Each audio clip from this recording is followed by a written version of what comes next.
أعوذ بالله من الشيطان الرجيم بسم الله الرحمن الرحيم لئن شكرتم لأزيدنكم ولئن كفرتم إن عذابي لشديد صدق الله مولانا العظيم وصدق رسوله النبي الكريم ونحن على ذلك من الشاهدين والشاكرين والحمد لله رب العالمين الحمد لله আল্লাহ তাআলা শানের দরবারে অসংখ্য অগণিত শুকর ও সুজুদ যে মহান রব্বুল ইজ্জতুল জালালি ওয়াল কিরাম আপনাদেরকে আমাকে অত্যন্ত দয়া করে মায়া করে মহব্বত করে ভালোবেসে এই রহমতের বাগান বরকতের বাগানে আসার বসার তৌফিক দান করেছেন এজন্য কালিমাতুশ শুকর আদায়াতে সকলেই পড়ছি আলহামদুলিল্লাহ। সম্মানিত হাজিরিন, আমি আপনাদের সামনে আল্লাহ পাক রব্বুল আলামিনের মহাগ্রন্থ বাণী আল কোরআনুল কারীমের 13 নম্বর পারা সূরাতুল ইব্রাহিম 14 নম্বর সূরা, এই সূরার 7 নম্বর আয়াতে কারিমা তেলাওয়াত করেছি। আল্লাহ পাক রব্বুল আলামিন এই আয়াতে কারিমায় বলেন লাইন শাকারতুম লাযীদান্নাকুম ওয়া লাইন কাফারতুম ইন্না আযাবি লাশাদীদ।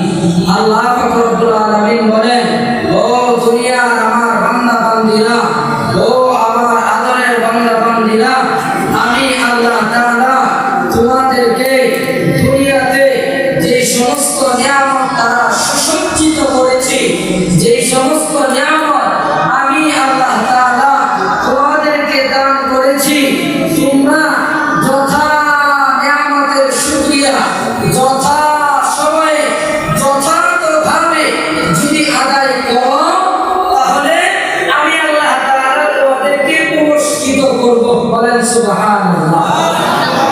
আল্লাহ কি বলেন যে তোমাদেরকে আমি আল্লাহ তাআলা যেই সমস্ত নিয়ামত দ্বারা সুসজ্জিত করেছি, তোমরা যদি যথা সময়ে যথাভাবে ওই নিয়ামতের শুকর আদায় করো তাহলে আমি আল্লাহ তাআলা তোমাদেরকে পুরস্কৃত করব।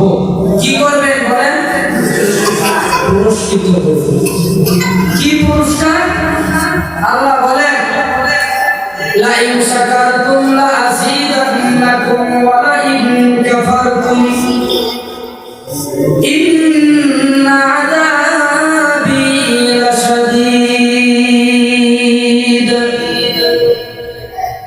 আল্লাহ রাব্বুল ইজ্জতুল জালালি ওয়াল কিরাম বলেন, ও দুনিয়ার আমার বান্দা বান্দীরা, আমি আল্লাহ তাআলা তোমাদেরকে যে সমস্ত নিয়ামত দ্বারা সুসজ্জিত করেছি, তোমরা যদি আমি মালিকের দেওয়া সেই নিয়ামতের শুকরগুজার করো, আমি আল্লাহ পাক রব্বুল আলামিন সেই নিয়ামতকে আরো লক্ষ লক্ষ কোটি কোটি গুণে বৃদ্ধি করে দিব।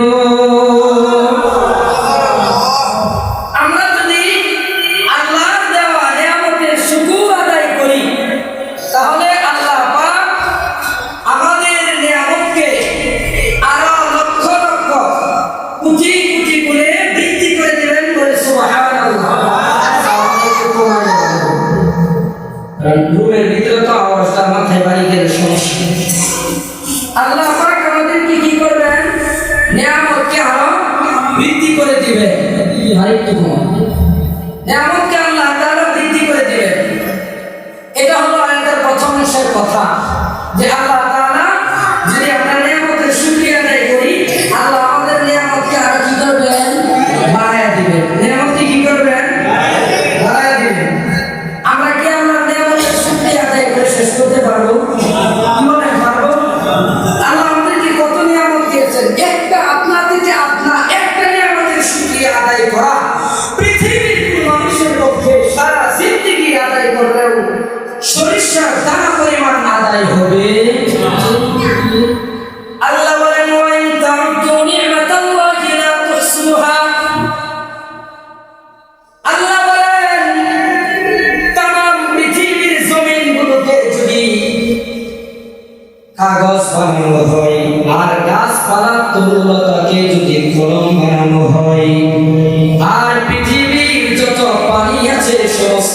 পানীয়কে যদি কালি বানানো হয়, আল্লাহ বলেন তোরে দুনিয়ার মানুষ,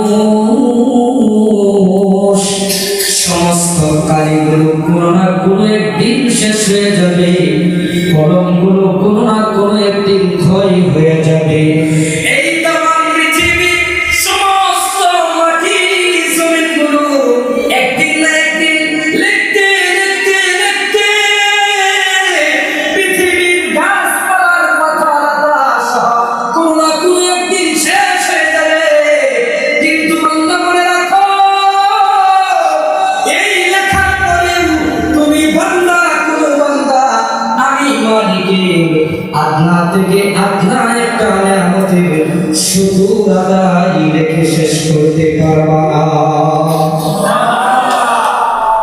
এ আমার বন্ধুগণ, আল্লাহ আমাদেরকে কত নিয়ামত দিয়েছেন তার কোনো শেষ নেই। নিয়ামতের সুযোগ তো আমরা আদায় করি না। এই আয়াতের দ্বিতীয়াংশে আল্লাহ বলেন, আর যেই সমস্ত বান্দারা আল্লাহর দেওয়া নিয়ামতের শুকর গুজার করে না, আল্লাহর দেওয়া নিয়ামতের নাশুকরিয়া করে, আল্লাহ বলেন আমি ওই বান্দার নিয়ামতকে ছিনে নেই এবং তার জন্য বড় কঠিন আযাবের ভয় রয়েছে। আমার মুসলমান বন্ধুগণের জন্য নিয়ামতের শুকর আদায় করতে হবে। আমরা তো মনে করি এই যে মাহফিলে আসলাম, হুজুর বয়ানের মধ্যে শুরুতে আমাদেরকে একবার শুকর আদায় করাইছে, আলহামদুলিল্লাহ। জমিনে আল্লাহ ধান দিছে, আরেক ভাই জিজ্ঞাসা করলো, ভাই ধান কেমন হয়েছে? হুজুর মাশাআল্লাহ আলহামদুলিল্লাহ খুব ভালো হয়েছে। ব্যবসা বাণিজ্যে যখন মাস শেষ হয় হিসাব কিতাব করা হয়, কোনো ভাই যদি প্রশ্ন করে ভাই আজকে ব্যবসাটা কেমন হলো, আমরা জবাবে বলি আলহামদুলিল্লাহ খুব ভালো হয়েছে। কি বলে ঠিক না ঠিক? মাহফিলে আসলাম, বাড়িতে যাওয়ার পরে স্ত্রী জিজ্ঞাসা করলো, গো প্রাণের স্বামী মাহফিল কেমন হলো? হ্যাঁ খুব ভালো হয়েছে আলহামদুলিল্লাহ। আমরা মনে করি এই যে আলহামদুলিল্লাহ বললাম, এতটুকুর মধ্যে শুকর আদায় হয়ে গেছে। আমার বন্ধুগণ, আলহামদুলিল্লাহ বলার দ্বারা শুকর আদায় হয়। তবে এই আয়াতের ব্যাখ্যাকার বলে গেছে প্রত্যেকটা নিয়ামতের আলাদা আলাদা শুকরিয়া কিছু বিষয় আছে।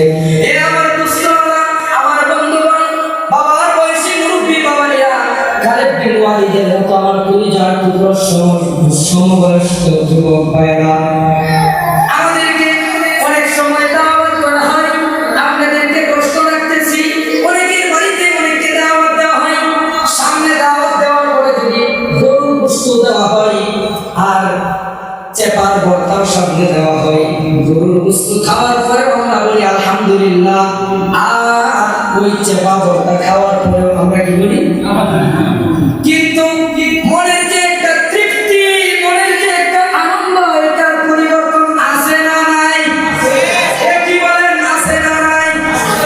আমার পরিজন যুবক ভাইরা, আমার বড়রা, আল্লাহ পাক রব্বুল আলামিনের নিয়ামতের শুকর যদি আলহামদুলিল্লাহ বলি তাহলেই হয়ে যাবে। কিন্তু আমার বন্ধুগণ, এই আয়াতের মাঝে ব্যাখ্যাকারগণ লিখেছেন, গরুর গোশত খাওয়াইলে যেমন আলাদা মনের মধ্যে একটা প্রশান্তি আসে, 20-30 পদের আইটেম করে খাওয়াইলে যেমন আলাদা মনের মধ্যে একটা তৃপ্তি আসে। আজকে যেমন মোনাজাতের পর্বে মুতামিম সাহেব সবার জন্য তওয়ারকের ব্যবস্থা করে রেখেছেন, তওয়ারক খাওয়ার পরে যেমন একটা আলাদা তৃপ্তি আসবে। আমার বন্ধুগণ, এই জন্য আমরা ব্যাখ্যাকারগণ লিখেছেন যে যেই নিয়ামত আল্লাহ দান করেছেন, ওই নিয়ামতের শুকরিয়াটা ওইভাবে আদায় করলে আল্লাহ বেশি খুশি হন। যেমন আল্লাহ জমিনে সম্পদ দান করেছেন, ওই সম্পদ থেকে যদি আল্লাহর রাস্তায় কিছু দান করা যায়, আল্লাহ পাক ওইটাতে বেশি খুশি হন। 2 রাকাত নামাজ পড়ার তৌফিক হয়েছে, আমরা যদি আরো 2 রাকাত আদায় করি তাহলে আল্লাহ আরো বেশি খুশি হন। এই জন্য আমার বন্ধুগণ, আমার কলিজার টুকরা, তাদের পাকা মুরব্বী বাবাজিরা, আমার সমবয়স্ক যুবক ভাইয়েরা, এই যে মাদ্রাসার মাহফিলে আপনারা এসেছেন, এটা এই হাদিসের ভাষায় বলা হয় নাযারাত আলাইহিমুস সাকিনা। এটা হলো রহমতের বাগান, এটা হলো রহমতের বাগান, এটা হলো বরকতের বাগান। এই মাদ্রাসার কথা হাদিসের মধ্যে এসেছে, নবীজি বলেছেন এটা হলো নবীজির ঘর, এটা হলো নবীজির ফুলের বাগান। আর এখানে তোয়ালেবুল আলেম যারা আছে এরা হলো ওই বাগানের ফুল। তো আপনারা কি চান আপনাদের মহল্লায় এই প্রতিষ্ঠানটা দিন দিন আস্তে আস্তে আরো উন্নতির দিকে যাক? আপনারা কি চান এই মাদ্রাসাটা এখানে চলমান থাক, আজীবন চলমান থাক? এটা কি আপনারা চান? কে কে চান হাত তুলেন তো? আল্লাহ কবুল করুন। আমিন। এই যে আজকে হাত তুলে এখানে সম্মতি প্রকাশ করলেন, যদি আপনাদের সামর্থ্য নাও হয়, এক টাকা মাদ্রাসায় কোনোদিন নাম দিতে পারেন বা নাও দেন, মাদ্রাসা যদি চলে এর বরকত আপনারা পাবেন ইনশাআল্লাহ। এজন্য এই মাদ্রাসার কালেকশনের কোনো সিস্টেম নাই। মুতাহিম সাহেবকে অনেকেই টাকা মাহফিলের আগে তখন মাহফিলের দাওয়াত দিছে, অনেকেই টাকার সাথে হুজুর আমি মাহফিলে একটু শরীরের হুজুরে নেই নাই, কিন্তু আমি আজকে আপনাদের এই উপস্থিতি দেখে আমি ধারণা করি নাই যে আপনারা এতগুলো মানুষ এখানে জমা হবেন। আমি হুজুরকে হাজির পেশ করলাম, প্রধান মেহমানকে বললাম, হুজুরের মাধ্যমে বলাইলাম যে হুজুর এই মানুষগুলো এখানে আসছে, এখানে আল্লামা আলিমউদ্দিন মানবী সাহেব দাওয়াত বারাকাতুহুম উনি মুনাজাত করবেন। এত বড় একজন ওলি এই মাদ্রাসায় কদম রেখেছে, এই এলাকায় কদম রেখেছে, এটা এই সিদ্ধিরগঞ্জবাসীর জন্য আল্লাহর কাছে অতুলনীয় পাওয়া, অতুলনীয় পাওয়া। হাজার মানুষ লাইন ধরলেও এই সমস্ত বুজুর্গানে কেরামদেরকে প্রতিষ্ঠানে আনার সুযোগ হয় না। এজন্য আমি হুজুরের কাছে আর্জি পেশ করছি, হুজুর আপনি যদি অনুমতি দেন, আমি আমার পরিবার টুকরে যুবক ভাইদেরকে নিয়ে, এই বৃদ্ধ বাবাজিদেরকে নিয়ে যেহেতু মুনাজাত হবেই, তাদের আব্বা আম্মা দাদা দাদি আমারও আত্মীয় স্বজন অনেকেই অন্ধকার কবরে শায়িত। এজন্য আমি বলছি যে হুজুর দোয়া কবুলের কিছু শর্ত যেহেতু আছে, দোয়ার পূর্বে কিছু সাদকা করলে আল্লাহ যেহেতু কবুল করেন, এজন্য হুজুর আমি চাই আমার পরিবার টুকরা মুরব্বী বাবাজিদেরকে নিয়ে, যুবক ভাইদেরকে নিয়ে আমি মাদ্রাসার জন্য কিছু দান সৎকায় সহযোগিতা করবো। আমরা আপনারা কি চান এই সহযোগিতায় শরীক হতে? যাদের সামর্থ্য অনুযায়ী চান? তো আমি এই প্রতিষ্ঠানের জন্য আমি ছাত্র মানুষ, ইনকাম সিস্টেম না, তারপরে আমি 500 টাকা দিয়ে শরীক হইলাম। আমি এমন কিছু ভাই দেখতে চাই এই মাদ্রাসার প্রায় 10টা ভ্যান রয়েছে, আমি দেখলাম ঘুরে ঘুরে আমি সৌরভ করে আসছি।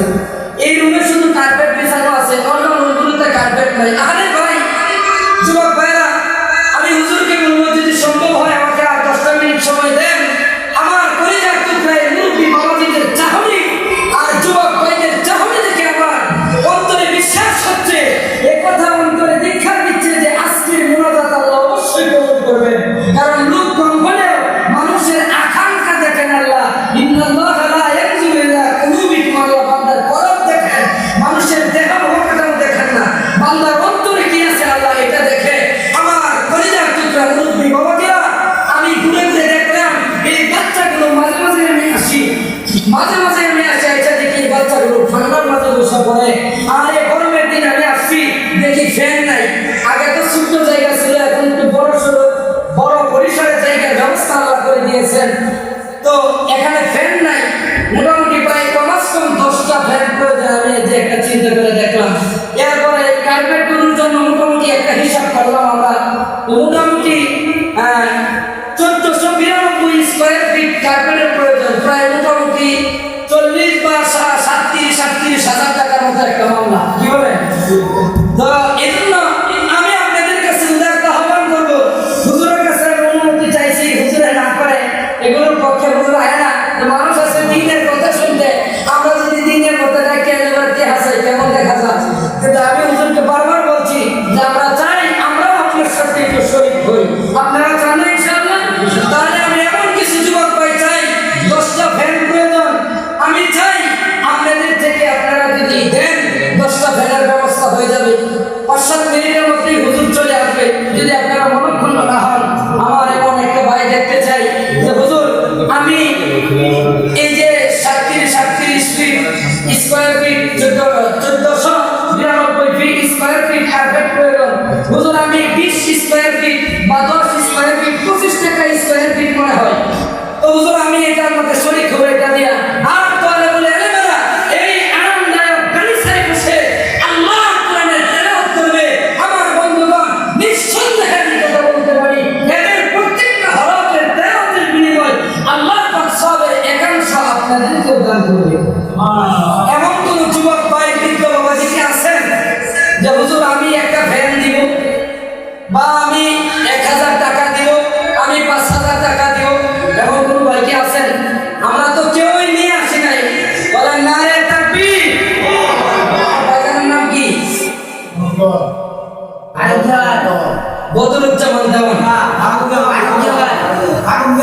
দেওয়ান ভাই, আয় আল্লাহ তুমি দেখছো আমার কলিজার টুকরা ফারুক দেওয়ান ভাই তোমার নবীর বাগানের জন্য 1000 টাকা করলো দান।